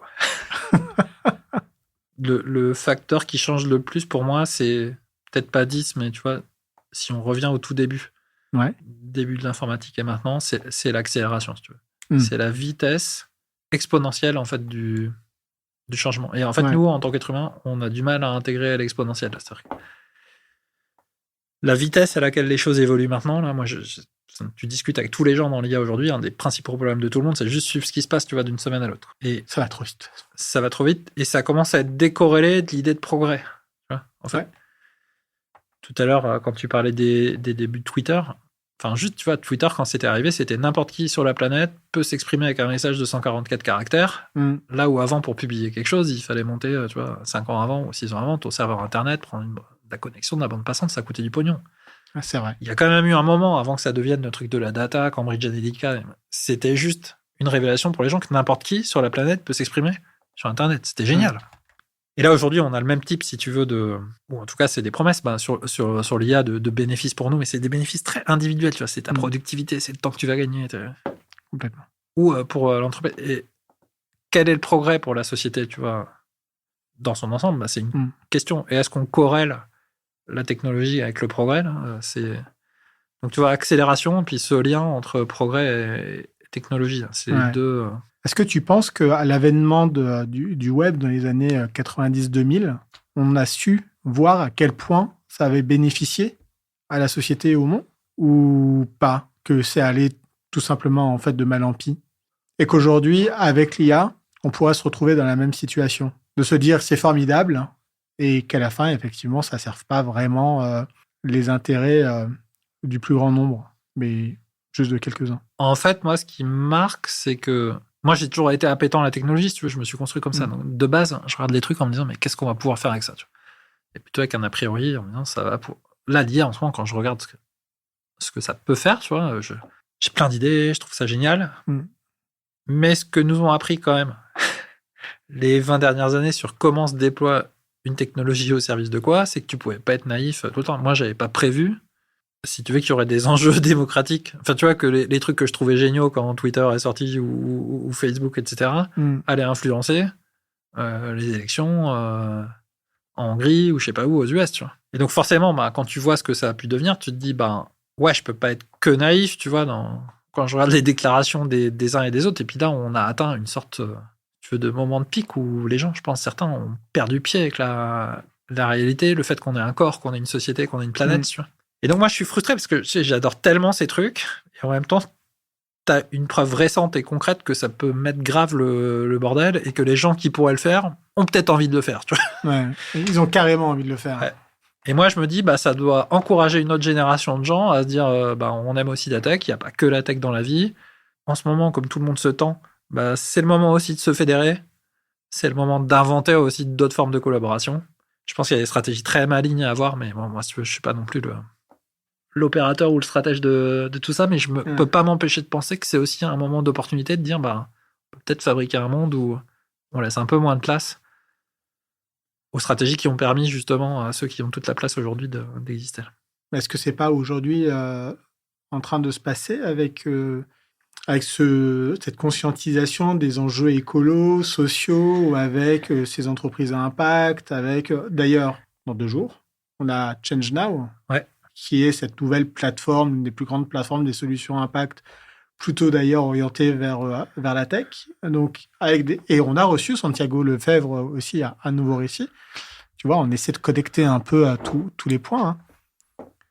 Donc, malgré tout, effectivement, il se passe quand même aussi des trucs bien. Tu vois, c'est peut-être pas massif, c'est pas forcément le plus visible, mais ça commence à être un peu plus visible avec des personnes qui se disent « Bon, ok, très bien. Bon, qu'est-ce qu'on peut faire ensemble pour essayer de changer un petit peu les choses ?» Non, mais il y a plein de trucs bien qui se passent, heureusement, sinon on serait triste tous les jours. Mais C'est tu clair. vois, c'est encore plein de trucs bien, chacun dans leur coin, à leur échelle. Alors, tu vois, Change Now, je mets ça sur l'angle, tu vois, échelle de territoire, plutôt assez C'est global. bien. Ouais. Moi, je pensais à un truc qui doit se passer sur les territoires. Merci d'y revenir. Mais non, mais parce que, en fait, j'ai vraiment la conviction que dans le bordel actuel, la réponse, elle sera pas que mondiale. Elle est aussi de se dire, là, autour de nous, il y a combien, tu vois, de... On est quoi en Bretagne, je sais pas, 2 millions Ouais. 3 000, je sais même Ouais. pas, putain, je vais faire Je pense qu'on est plutôt 3,5, ouais. Merci Fouad. Ouais. Mais si je regarde, tu vois, qui peut toucher qui peut parler à qui, et on est à combien de coûts de pouvoir déployer une grande idée sur laquelle, bah, sur ces 3,5 millions, peut-être en un an, tu vois, t'as un... Tu vois, je veux dire, Facebook, il touche, je sais pas combien de milliards de personnes sur Terre. Peut-être que nos idées sur le terrain, si on arrivait à mieux se parler, ce qu'on sait déjà faire pas trop mal, mais se mettre d'accord sur un ou deux trucs, bah, en combien de temps tu peux toucher, tu vois, 1,5 million sur les 3,5 millions? Ouais. Et je pense que des réponses, elles vont aussi s'inventer sur des échelles de territoire plus petites, et que si elles se trouvent là, après, par réplication, le modèle peut aller... Ou alors nous, on prendra le modèle d'autres, mais j'ai l'impression qu'il y a un moment, en fait, si tu veux. Je crois qu'on y est dans ce moment, effectivement. Ah, j'espère. Est-ce qu'il y a des choses dont on n'a pas parlé ce soir et que tu aurais aimé évoquer avant qu'on rende l'antenne? Non, mais on a balayé plein de choses. Moi, le concept qui m'intéresse, là, et je reviens au territoire, c'est ce que je trouve passionnant dans ce job, c'est comment Pour moi, le territoire, il a une culture, tu vois. Il est comme un être humain. Il a son ADN, il a une façon de fonctionner, une façon de se reproduire. Et je cherche de plus en plus à comprendre, tu vois, c'est quoi les actions tu peux lancer qui vont agir sur cette culture, en fait. Pour moi, les gros leviers, ils sont justement quand tu changes la culture. Et je reviens à... Enfin, on en a parlé, en fait, parce que je t'ai parlé de Imagine Summit, tu vois. C'est notre levier pour dire sur du temps long, parfois avec des actions qui paraissent anecdotiques, avoir mis le même jour, tu vois, 2 sujets qui étaient complètement pas reliés entre eux. Bah, on va les relier. Là, on essaye d'aller un cran plus loin. Cette année, on va se rapprocher de Social Change, qui aura lieu le 2 décembre. Nous, on sera le 4 décembre. C'est le même lieu, tu vois, même espace-temps. Parce qu'on se dit RSE, innovation, deux faces d'un même problème qui est la transition à la bretonne. À quoi ressemble notre économie demain? Comment on lance des projets? Innovation sociale. Ouais. Et ça, bah, c'est peut-être le truc qui me... Ouais, c'est le truc qui me questionne le plus et où je me dis, il y a un effet de levier de dingue si on craque le truc là-dessus et qu'on aligne les énergies des gens qui partent un petit peu. Tu vois, trop en orthogonal aujourd'hui. Tout le monde est de bonne volonté. Mais tu parlais d'alignement. Là, si on s'aligne un peu, ça peut être... ça peut être puissant. Ça fait sens. Est-ce que tu as... Après, je suis peut-être un rêveur sur le truc. Ah, c'est marrant ce que tu dis. Moi, j'ai un mantra qui est assez tiré de tes questions d'urbanisme et d'architecture, donc tu vois, de territoire. Et ce mantra consiste à dire qu'il faut savoir transformer les utopies en perspectives et les perspectives en réalité. Donc, on a le droit de rêver. Peut-être que on saura les transformer en réalité. Ouais, bah, on a toujours le droit. Et je voudrais juste dire un petit mot à mon équipe parce que là, on a parlé de mon parcours. Ouais, t'as été salement égoïste. Hein. Ouais. Non, mais tu vois, c'est un truc que j'avais pas anticipé en arrière parce que je le connaissais comme ma poche, l'écosystème. Et la place, si tu veux, que prend cette équipe-là, qui est une équipe de passionnés, c'est des jobs qui sont assez étonnants. Pas faciles à comprendre, pas visibles de l'extérieur. C'est des mécaniques que personne n'envisage quand t'es pas à l'intérieur et l'équipe, elle est juste folle, en fait. Je leur dis pas souvent. Bon, c'est la lune. Ouais. Mais salut. Voilà. Merci à vous toutes et à vous tous aussi de nous avoir écoutés. Merci à toute l'équipe du Pool d'accompagner ces entrepreneurs, l'écosystème, parce qu'effectivement, en fait, on fait rien seul. Hein. C'est pas possible. C'est clair. D'ailleurs, apprécie, je peux remercier ici Blanche et Cyle qui sont derrière à la régie. Antoine aussi qui est à la post-prod. Comme je l'ai dit, on a changé un petit peu le mode de fonctionnement de Nouveaux Récits. On va passer en live toutes les 2 semaines. Et la semaine d'après, donc mardi prochain, on va voir la rediffusion de notre conversation. Excellent. Si tu avais une personne à nous envoyer, une personne en fait auquel tu penses, là, spontanément, à inviter pour Nouveaux Récits, qui ce serait? Voilà. Je t'ai dit que je voulais pas donner de nom. Là, tu me fais le truc le plus difficile. Écoute, il y a 2 personnes que j'aime beaucoup qui sont les entrepreneurs de 2050 Score. Ok. Et ils sont en train de faire un truc que moi je trouve assez magique là, sur comment ça va scorer les boîtes en fait à partir de données publiques. Ouais. Et c'est des gens qui sont ultra intéressant. Mais tu vois, c'est un bout du spectre. J'aurais pu te parler aussi de Jean-Louis Keguiner de Gladea, qui est en train de faire une aventure, qui est aussi passé à Imagine Summit. Ouais, t'en ramener plein, quoi. Tout Bon, l'écosystème. on va faire ça en off, comme ça. Quand ils passeront ici, on ne dira pas que c'est toi qui nous les as envoyés. Merci encore, Daniel. Merci à toi, Fouad, c'était un plaisir. À bientôt. Bravo et merci d'avoir écouté cet épisode jusqu'à la fin. J'espère que ce moment passé ensemble vous a été utile. Et si c'est le cas, n'hésitez pas à partager cet épisode autour de vous. Vous savez à quel point la recommandation est puissante. Alors choisissez 1, 2 ou 3 personnes de votre entourage et montrez-leur la voie. Ce qui marche bien aussi, c'est de nous suivre. Donc, sur votre plateforme d'écoute préférée, c'est de laisser un commentaire et c'est de mettre 5 étoiles si l'épisode vous a plu. Et si vous avez des idées ou des remarques à nous adresser ou si seulement vous avez envie de nous envoyer un petit mot doux, faites-le à l'adresse suivante bonjour@parole-public.fr. Vous pouvez également vous inscrire à notre newsletter sur notre site internet www.parole-public.fr. Tous les mois, vous y retrouverez du contenu inspirant et le lien vers le nouvel épisode du podcast. Je suis Fouad Souak et je vous dis à bientôt.